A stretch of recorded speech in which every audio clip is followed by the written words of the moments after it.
to is, this is my structure. This is what I'm supposed to do. There's rules. It's rigid. This is what I need to do, which is what I was caught up in. That was my marriage. And the marriages we're creating is, I get to be with you. So Mike and I will say to each other, I choose you today. It's like we choose. We're not obligated. I'm not stuck. So freedom is found when we exercise our ability to choose. The more we are able to know we have choice, to visit our traumas, clear them out, and make shifts there, understand ourselves better, the more we'll be able to have that freedom that we're looking for. Many times we don't exercise choice because our authentic self is in direct contradiction to our attachment. And learning to say no and yes is imperative when we are talking about freedom, because we're not free if we're a prisoner to our attachment style. Yeah, and I work that into the couples work as well. And that's, I guess we'll go back to the depth question. Yes. That's really what I'm talking about, because I could be responding to something that my brain might be picking up from way back when. The reptilian brain at the top of the brainstem doesn't know time, and it doesn't know direction. And so it doesn't know I'm not 5 years old. It doesn't know I'm not 7 years old. It doesn't know I'm not 10. It doesn't know I'm not 15. That part of the brain doesn't know that. And so if it picks up on a pattern or sees something, I might assign to my own husband something that happened when I was really little. So if I could somehow, in the process, I have ways I do this now because I've been taught, but to help the couple find that and unhook their partner from that and actually heal that part, right? Mm-hmm. And then actually go to the place where we need to go. Yeah. Then do you do child work where you go and take care of that child that has those needs that hasn't been met to try to heal those wounds and those traumas? I do. I use more of a John Bradshaw method, which is kind of old school method back in the 80s. John Bradshaw was like a really big deal. But if you wanted to look at more current day stuff, theorists, it would be more Richard Schwartz, like IFS therapy, or even imago therapy. We do some of that as well. But I'm really kind of more into the John Bradshaw method, which is a little older. So explain that a little bit more. Well, in John Bradshaw method, we would go, like, let's say I was working with a couple and somehow a younger wound came up. Let's say when you were 5, something happened. I might speak directly to the 5-year-old, and we might go in and we might actually make changes. You might actually, if it was you and it was your 5-year-old, you could go into the room assessing as the adult and make changes, because the reptilian brain doesn't know that it's not happening right now, and it works. It's amazing. That is amazing. Yeah. Like healing the child in us in different methods. Yes, giving her what she needs, right? Yes. Yeah. I do that a lot in hypnotherapy too. Oh. I see there's lots of different ways to go in. I love that. Yeah. Okay. Yeah, because it's true. Like there'll be those connections. Like, where did we adopt this? And then there is that wound or that belief that was adopted that needs to be, as an adult, we can change that and heal that, comfort that child. I love that you said that, belief, because that is, we also, not only does our body remember the experience of it, but we acquire a belief when it happened about ourselves. Yes. Yes. And the world. And the whole world. Yes. How people are talking to me, how they're responding to me, how it is, right? Yes. Mistake. I fell into a really controlling religious experience, if you think about it, because I was missing all that structure. Yes. It makes sense. You were filling the void. I needed it. I needed structure. I needed family. I needed connection. I got all that. Yes. Yeah. And then you did your healing work. Got a divorce, and you're now remarried, and it's been wonderful. And so you've got this great passion for relationships and couples and all of that. So I think that's really neat. It's really, I'll share with you. I met my husband when I was 15 years old. He was 14 years old at an Alcoholics Anonymous meeting. Okay. Wow. I landed in the meeting on a field trip, and he was there. He's been sober for many years now, but he was chasing sobriety a bit. Anyway, So we were engaged, and I left to go to school and became religious at that time. But when I came back, he was sober. We did end up getting married after all that time, 20 something. Really? Yes. Uh-huh. Yeah. And so we have all this history around all of that kind of stuff. And it's really neat because we're healing a lot that happened back then. We're healing what's happening now. But what's beautiful about it is that we did find our way back. And what he invited back to my couples work, and this is very important, is the romance. Oh. All those years I was like, I made it was very structured and it's still in the process. We still saved a lot of marriages, and relationships and families and everything, but it wasn't romantic focused. And what he invited back into my life was romance and deep love and magic in the couple. I can so relate. I'm like, wow, I have intimacy and love and like romance. Yeah, that was something that was not really in my life before. Oh, no, because it's very like, this is what we're supposed to do. Do the job.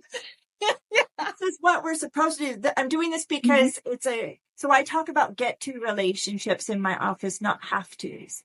Oh, tell us more about that. Yeah, because have to is, this is my structure. This is what I'm supposed to do. There's rules. It's rigid. This is what I need to do, which is what I was caught up in. That was my marriage. And the marriages we're creating is, I get to be with you. I get to have this argument with you right now because you matter to me and I feel passionate about you. And hey, I'm going to learn a better way to do it, but that's beautiful. And my person is a get to person. He's the get to of the day.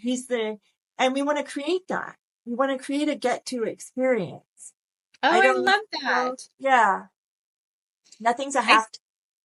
That's so, Mike and I will say to each other, I choose you today. It's like we choose. We're not obligated. I'm not stuck. Because I mean, coming from my past, I really struggled with that. I'm like, I'm there, start feeling suffocated by the thought. It's true, right? Like we feel stuck. And we don't want to ever feel like, I don't ever want to feel like I'm a have to for him. I want to get to. If that happens, beautiful. Yeah. Even my students who work for me here at Windows of Hope, all the counselors, I tell them, I'm a get to. This supervision is a get to. I want you to look forward to it. And if you're not, let's talk. That's huge. Right? Yeah. Yeah. Mm-hmm. Even with real estate, I do real estate, and I love the company I work with because it's win-win or no deal. And and I like that concept. Even with my relationship, is it needs to be a win for both of us. And, we can create that. So with someone who's wanting to do that. Yeah. And I wonder if that was the gift that came from the rigidity and the structure from the past, because we know that now. We never want to be in that again. Yes. And it's important to see that as a gift. Rather than ever being a victim, it's a gift of our learning, of our growing, of our opportunities in the future, of our opportunity to create something different. Yeah. So I think that's huge. Yeah, I love that. Yeah, that's cool. I'm glad that we talked about that too, because I think that's important. Yeah, Do you feel stuck in it, Maria? Are you avoiding making some decisions? You're not alone. That's why I want to invite you to Coffee Chat. We're meeting October 19th in the morning, and I'd love for you to join. It's just a small group of women that we can empower, learn, and have some fun. I'll see you there. Mm-hmm. We also talk about my passion for just creating freedom for women in general, and that's a key for you as well. Tell me more about, we've touched on a little bit, but let's talk about more about creating freedom. Yes, I want to talk. Yeah, I love that. I love that concept. I've written papers on freedom because I think it's really important. So freedom is found when we exercise our ability to choose, right? That's when ultimate freedom is found. If we lose choice, we lose freedom, 100%. Even if it's manipulative choice taken. Everybody has a different ability to choose based on their experience of their life and the crime that they've been through, whatever pain, whatever trauma, whatever crimes, whatever situations they've been through, even if they're the ones committing the crime. So in that space, our freedom can be altered based on our lack of choice. Okay? So we want to increase choice and we want to increase freedom in that space, right? So the more we are able to know we have choice, to visit our traumas, clear them out, and make shifts there, and understand ourselves better, the more we'll be able to have that freedom that we're looking for, right? As women and men too, but women too. If we're talking about women specifically, the way to find that freedom is to know we have choice. That's my thought on it. To unhook any of the unhook any kind of painful, how would we want to put that? Maybe forgiveness of some kind, but not forgiveness in the sense of to like the way we hear about it, but more acceptance focused, right? So we learn to accept whatever has happened and be with it and learn from it and allow whatever learning that came, whatever gift came from it, right? Mm-hmm. That's huge. If we can't accept it, we can't really do much with it. Right. Mm-hmm. And that's hard to do. So there's steps. So the first step is to really understand whatever happened, whatever the trauma was, whoever hurt us, to try to really understand what happened, to our best of our ability, which means we need to visit it. Some people would say face it, but visit it, be with it. And then we would want to know, what gifts did I receive and what do I want to say goodbye to? That's we beautiful. Say goodbye to some stuff, right? Say goodbye to whatever we want to say goodbye to and say goodbye to it. And then we can move into, how do I want to be now? Right? That's beautiful. The gifts we received from those marriages that were more structured and rigid, what did we receive? That we never want to be in that again. We understand it. We're wise. Yes. Mm-hmm. Yes. And to understand like just how beautiful true intimacy. And, that's something like I feel like I really understand the beauty of relationships and how God created them because I really have an intimate connection. And he's my very deep, close friend. So that's so beautiful. I love the way you describe it because I think that's absolutely fabulous. It's something that we can all hopefully strive for. Yeah. And you mentioned like creating freedom is really about like exercising choice. I find that, coming from, the history that, and a lot of people that I know, they almost have to train themselves all over again to know what they want and advocate for what they want and know that they can choose and just step into that. I guess what I would maybe want to invite us to think about too is that many times we don't exercise choice because our authentic self is in direct contradiction to our attachment. So tell us more about that. Yeah, let me, because that just popped up for me when you were talking. I'm like, there's people right now that are going to be listening that don't know, they're afraid. Because if they really spoke what they thought and what they needed and what they wanted, that they might lose their attachment because when they were little, something happened. So I'll give you an example. When I was little, I went to preschool one day. Someone else picked me up and I was in foster care that night. Wow. 3 years old, right? Yeah. So what happens to that attachment, that safety piece for me? I become insecure attachment or avoidant there's different attachment levels, and I don't know how we want to put that. Attachment styles. Attachment styles. So did you become an insecure and like how did you react to it? Because I know some people can react differently to circumstance to create an attachment style. Yeah. I've decided I'm a confused attached person. Yes. Yeah, because and that is one of them where it goes both ways.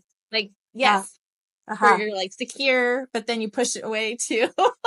Yeah. I'm like, because I've done so much therapy, I'm I still, so I guess the way that it would be more avoidant attached. Mm-hmm. They're all insecurely attached attachment styles, but I got real quiet and still am what I call the turtle. So we either adapt hailstorm or we adapt turtle. And I adapted turtle. So I kind of move it out of those attachment styles and into this basic level. But we can relate to it, can't we? Like we either get quiet or we get loud and big. And I get quiet and get still. And then there are snapping turtles out there. So that happens. And Yes. Simple enough and it'll, so it doesn't mean that we don't get reactive too, but we're internally reactive more than externally reactive. And so I think for me, I became very quiet to stay safe and still and careful. But I didn't speak my mind, and learning to say no and yes is imperative when we are talking about freedom, because we're not free if we're a prisoner to our attachment style. That's huge. Right? We're not free if we're a prisoner to our attachment style. I love it, Dawn. Yes. And so I have to, no matter what, in the kindest, most compassionate way I know how, say what I'm thinking, say no, say yes, so that I can have freedom. That's even beautiful. if it's divorce, right? Yes. Yeah. That's a big one. Yeah. Mm-hmm. So, Dawn, personally, what do you do for yourself to, other than saying yes and no, to just like live brighter every day? Like, how do you nourish that? I nourish that through quilting. You'll see I have some quilts in the office here. Beautiful. Yeah, I do it through quilting. I do it through yoga. Nice. I take salt baths. I move at my own pace. I move at my own pace. I go only as fast as my slowest part. I take my time. I don't worry about time as much. I try to find my flow. Yeah, that's a big way. So yoga has become life. Yeah, yeah. Oh, I love it. I love it. So how can people reach windows of hope for potential for counseling? So we have a website, windowsofhopecounseling.org. Okay. And so there's a form on contact us at the bottom. We also have my phone numbers all over it as well. So if you, or the business's phone numbers on it. So, I get all of those messages. I collect all of the, contact forms and the phone calls. And then I'm the one who helps find the best fit. That's great. Mm-hmm. And then do you have like one location now and then survey like lots of different states, or how does that work? Yes, we have a Long Beach location for in-person here. That's where I am today. We have a Palm Desert location. And we have Zoom. So we offer sessions over Zoom. I do some of the Google Meet for those people who want to do it through that, or FaceTime. But yeah, we have screens and we do everything online as well. So yeah, if you're interested, we're also going to start some couples Zoom classes. So if people are interested in that, reach out to me through that contact form. And I haven't decided when. We're going to do them Friday evenings once a month, but I haven't figured out which one we're going to start with yet. So there'll be a 2-hour Zoom class once a month. Oh, that's great. I love your passion for relationships. Yeah. I think that's fabulous. And also your passion for freedom. I know you're also passionate about mental health, all of those things. So that's pretty amazing. Yes. My father sought treatment. He had manic depressive disorder back in the day, which we call bipolar 1 now. But he sought treatment here in Long Beach. And it came to me one day, oh, I see why I ended up here in Long Beach doing this. I used to visit him when I was a little girl here. And he ended up losing his life to the addiction and the bipolar disorder. The medications weren't as useful and helpful back then. So Oh, wow. I think that's a lot of why I started the nonprofit in the first place. I don't think I mentioned that earlier. That everyone has opportunity to speak with somebody, and that they have to go through the system, so to speak. Right? Yeah, that's amazing. So basically, you've used your pain from foster care system, pain from losing was it your father? Yeah, my father. Your father from bipolar and all of that, and you've used it to create hope for others. That's beautiful. Yes. The gifts that come, right? We talked about that earlier, that I'm going to say goodbye to some stuff and some people, unfortunately, and then I'm going to take the gifts and make something with them. And like a beautiful quilt. Yes, like a beautiful quilt. Yes. Yeah. Well, thank you so much, Dawn. Is there any last words you'd like to give to anyone from Live Brighter? Yeah, just behind every complaint is a wish. So if you ever find yourself feeling a frustration or a complaint, probably there's a wish behind it to find, and some hope for growth and healing and moving through the trauma onto the other side. So that's the only thing I was thinking of. That might be important to say. That's great. I love it. Thank you so much, Dawn. Thank you. Stay tuned for our next episode.